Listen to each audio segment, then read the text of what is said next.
Judge John Jones is presiding. Be seated. No talking. All right, we are back on the trial matter. Are there any matters that we need to address before we get started and with the jury room? All right, just want to thank you all for your patience as we needed to get some things taken care of. The jury's ready. We can have 3 minutes.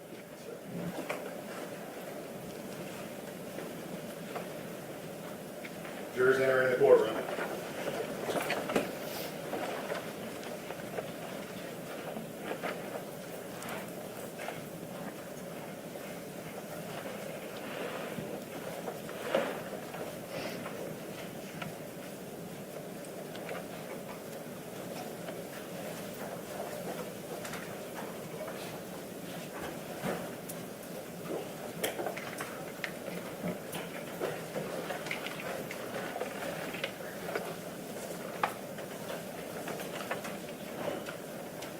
Y'all be seated.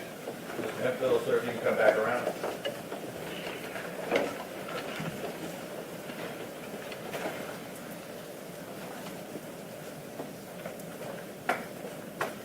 Go ahead and stand up, sir. We'll raise your hand.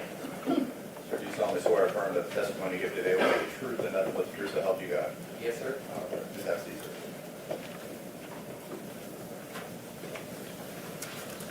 When we adjourned yesterday, we were in the middle of the cross-examination. Mr. Officer, are you ready to proceed? Yes, sir. Mr. Hemphill, I'm going to call your attention to a few things, but one of the first things we're going to listen to are the dispatch radio recordings from the night in question. They've already been made, Your Honor, they've already been made, will be made part of a collective exhibit that the two officers are coordinating as we've been doing everything else. And for the record purposes, the entire audio is quite long, but I'm going to go to the 8-minute and 37-second mark, and I believe you as a witness will recognize what's happening. Okay, are you ready to proceed? Yes, sir. We're going to do it very similar to what we did yesterday as it relates to what you heard, etc. Okay? All right.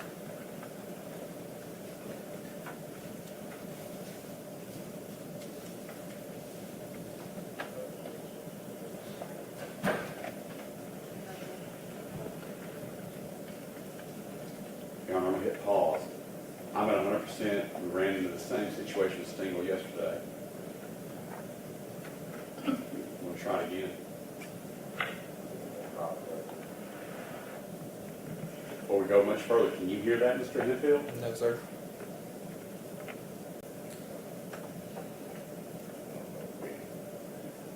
I even had Ms. Tanisha help me.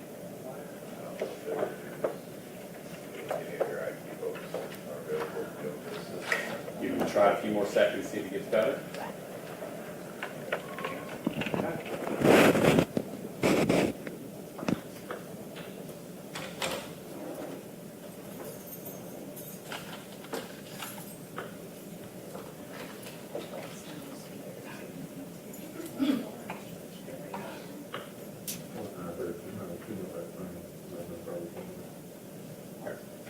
The good news is we're not seeing anything, but were you able to hear that?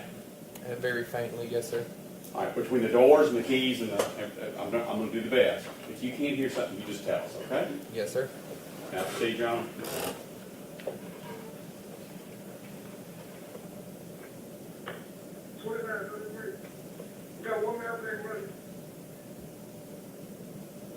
First of all, whose voice was that?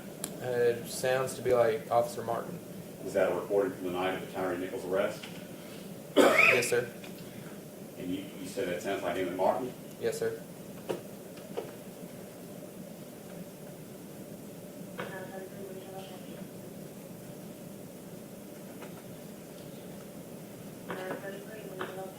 Twenty-nine 38, where Wayne and Ross.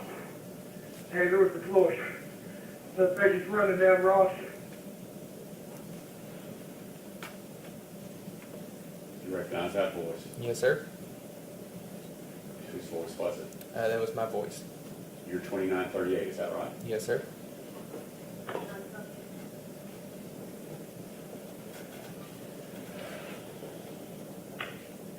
Young male, black, slim build, blue jeans, and a hoodie. Sounds to me like you're what? Out of breath. We earlier saw your body cam in the attempted arrest of TYRE Nichols at Ross and Range Road. Are these calls lined up at that time frame? Yes, sir. Is that why you're out of breath? Yes, sir.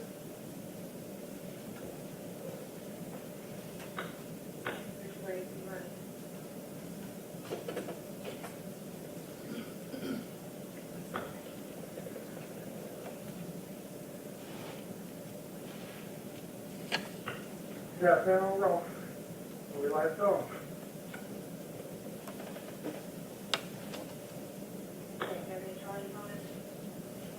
By the way, we've heard that a few times.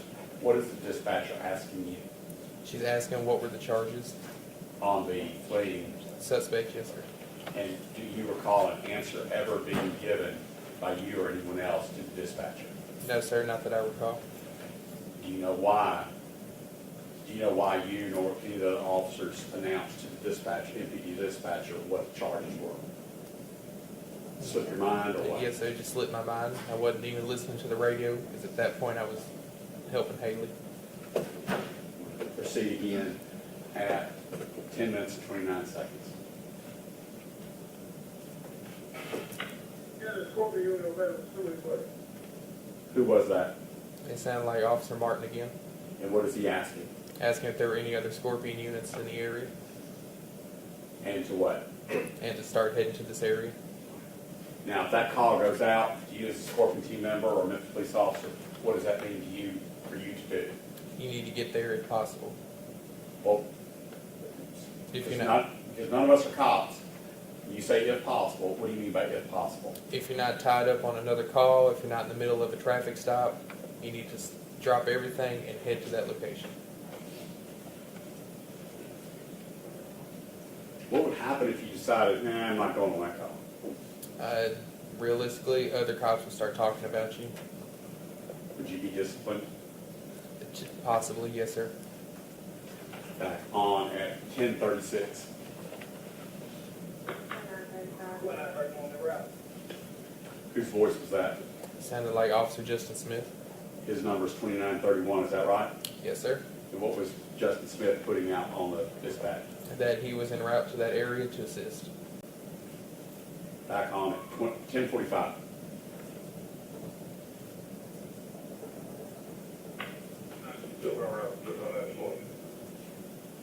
Did you recognize that voice? It sounded like Officer Mills. And is that Mills saying he's on his way as well? Is asking the dispatch for the last four of the CAD for, I assume, on a previous stop, and then he's going to head that way. Okay, you're using acronyms, things like that. CAD is, Computer automated dispatch. Anytime something happens to where the police are called, it generates an event number so that everything is in numerical order for what happened during that day. and does that allow the officer to look on the CAD, the computer in the car, to find out what's next to do? Yes, sir. Back on at 10:56.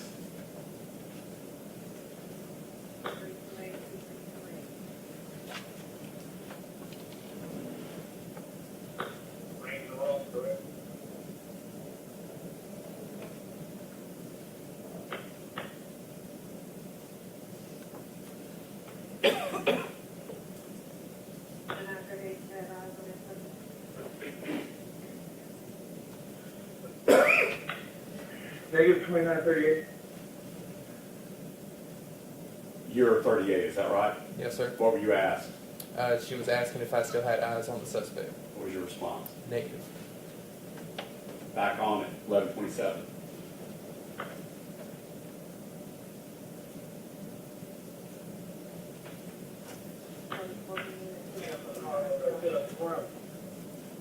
Did you recognize that voice? It sounded like Officer Justin Smith. And what did Justin Smith ask? Can we set up a perimeter? What is a perimeter? We know the location where the suspect was last seen. Can we get officers in that area to make sure that they're still somewhat in that neighborhood? Back on at 11:40.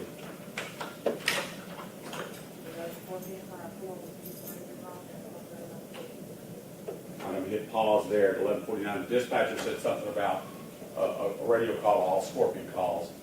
What did she say? Can all Scorpion cars head to that location of Rains and Ross? Did she use the word pull down? Yes, sir. What does pull down mean in cop language? Pull down means can you just pull over where your partners are to assist them? It's an officer needing assistance, go to him. Yes, sir. Back on at 11:49.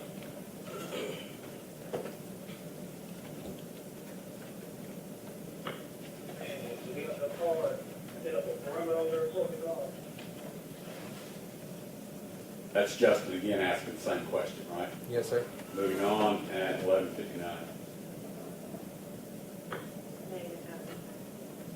What did the dispatcher tell Justin in his request for perimeter?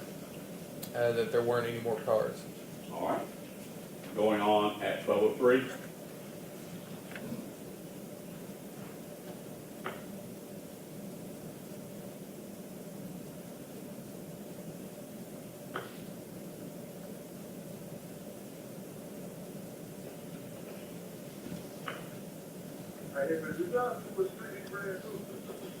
Whose voice was that? That sounded like Officer Martin. The he that he's referring to is who? Mr. Nichols. Moving on at 12:23.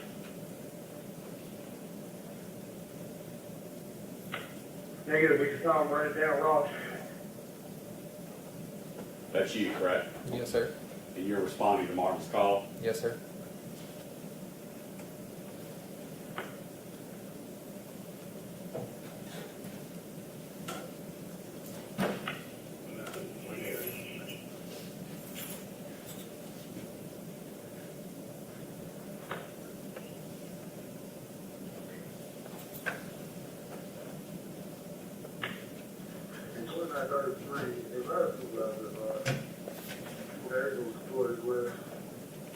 Who is 2933?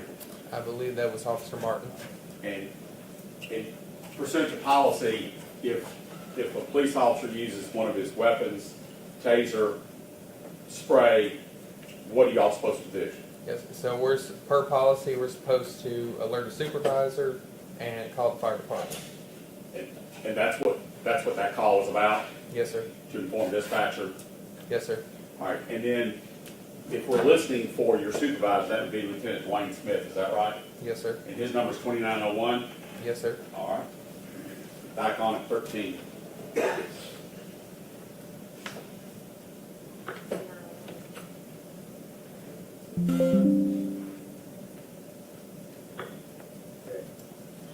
All right. I heard dispatcher call out 2901, and then I heard someone say check. Was that Lieutenant Dwayne Smith? Yes, sir. Because we're not police officers, and I'm just asking, is that Dwayne Smith saying, hey, I heard that transmission? Yes, sir. In police language, the word check is just an easy way just to say okay. Moving on at 1311.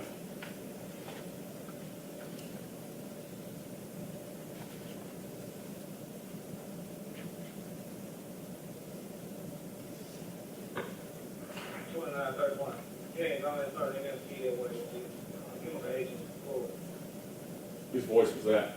Officer Justin Smith, What's he telling dispatch to do? to have the fire department head to that location based on the fact that he knows at least pepper spray was used. I got a silly question. You have a lieutenant being paid to be the supervisor. He didn't make that call, did he? The lieutenant. Not that I can hear, no, sir. Assume that you're hearing everything, okay? Yes, sir. Dispatch, does dispatch know the policies and procedures of MPD that says if chemical spray is used to go ahead and roll fire department? Yes, sir. But that call appears to be Justin telling dispatcher to do it, is that right? Yes, sir. All right, moving on at 1323.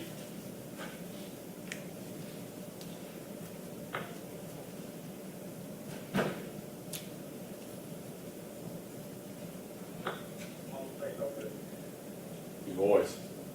Whose voice? I wasn't able to hear that voice. It's okay. We'll move on.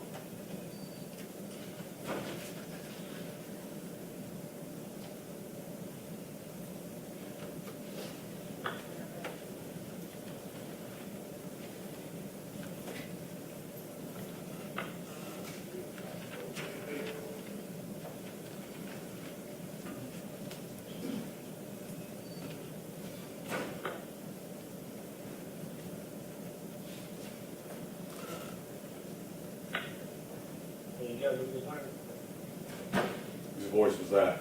It sounded like Officer Justin Smith. And is the he that he's referring to the suspect? Yes, sir.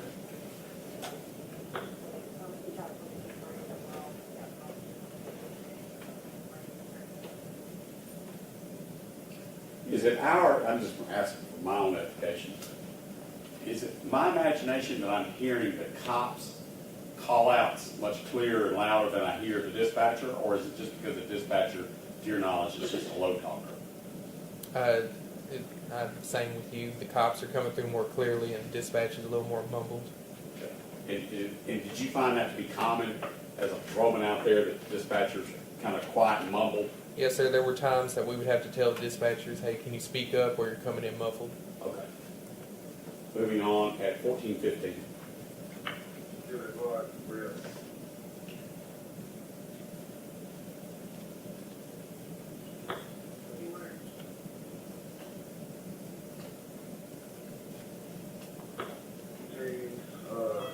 Like a camouflage jacket, like orange, green, and red, and only wild hair, swim there.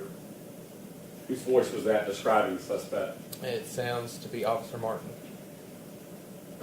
Back on at 14:40.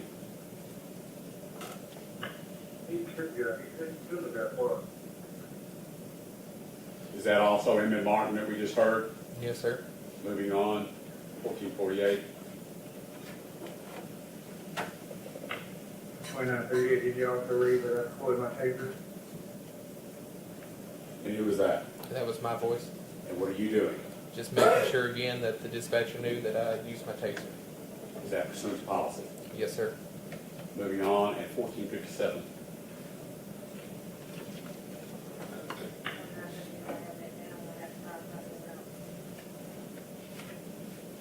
What'd she say? She told me that she does have it written down on her system that I use my taser, and she does have the fire department en route.